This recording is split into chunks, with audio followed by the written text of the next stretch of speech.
are the Jets his number one choice? And do you believe Yeah. that he really does want this Jets job?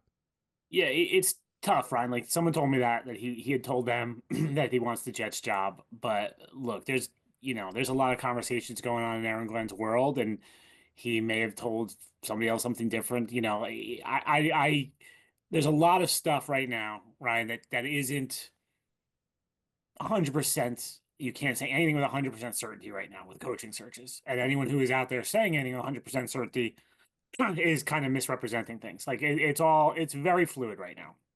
As you know, I talked to somebody yesterday who said, the Jets are not even close on this thing to hiring someone. So it's silly to even talk about who's a favorite and who's not, because until we see who they're bringing in for the second interviews, the in-person interviews, then we'll have a better idea of who's in contention for this job.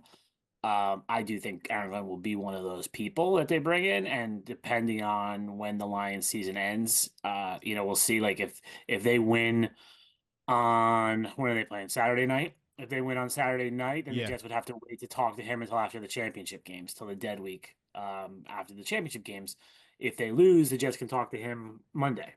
So we'll see. But like it's still obviously the Jets are talking to a million people. Yeah. It's still pretty hard to handicap this thing, but I do feel like Aaron Glenn has momentum with them. He checks a lot of boxes just looking at it logically. And I do think, from what I'm told, that he would prefer the Jets, but we'll see. Uh, that's again, they haven't talked money, they haven't talked years. Like, wait, if the Saints offer him a 7-year contract for $100 million, and the Jets offer him a 4-year contract for $40 million, guess who he's going to like better? Yeah. The Saints. So that's it's very very early, Ryan, and so not to denigrate my own reporting, but all this stuff right now is just kind of fluid.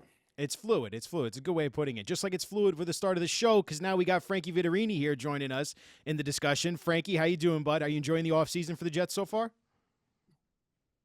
Doing, Kaz. Uh, Good seeing you again. How's it Thank you. going, Rye?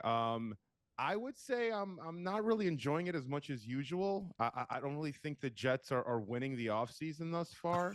I think It's we're the starting first like inning, 0 and Frankie. 2. It's the Yeah. first It's the inning. beginning of the game. It's the first quarter. First inning. They haven't even pitched yet. We're usually like the 2007 Patriots in the offseason. I don't know what's going on this year, but no, you know what? I think they're doing their diligence. Kaz, great reporting. You've been crushing it out there.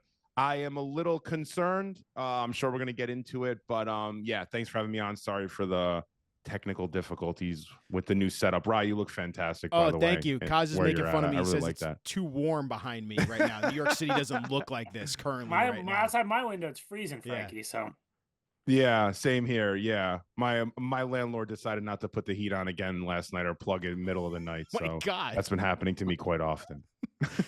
Well, we're gonna get warm here with the Jets offseason talk, and Frankie, I just asked Kaz about his report yesterday about Aaron Glenn, and he's still saying obviously it's too early in the process to even hint at if the Jets are gonna hire someone like Aaron Glenn.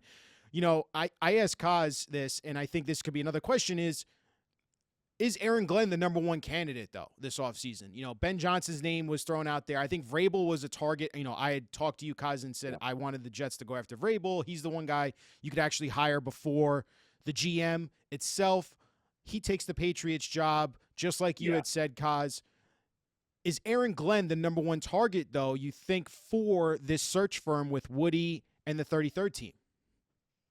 I mean, I think I don't think they have a Oh, number one though, right? Right. I don't think they have a number one in terms of like, look how many people they're talking to. I know. Right. Yeah. I think they really don't know who. I think Vrabel was probably above everybody else, and if they could have gotten Vrabel, they would have. But in terms of like the group that like I think we're up to 18 between interviews and requests. I think they are literally just going in and seeing, what they like and figuring it out. I think Aaron Glenn just makes the most sense when you look at he seems like he's a disciplinarian. Seems like he would be a program builder in terms of that and changing the culture. He comes from a place where they just did it in Detroit. He's got ties to the Yep. organization. I do think Woody wants to make you guys happy. I think he is going to want to hire somebody that's going to excite the fan base and maybe help sell some tickets. I don't think that's going to be his motivating factor, but I think Aaron Glenn does that where I'm not sure who else is going to really get you guys juiced. Oh, Arthur Smith doesn't do it for you, Kaz? Doesn't do it for us fans? No, I'm pretty sure that's pretty clear that Arthur Smith won't be the guy that gets you guys excited.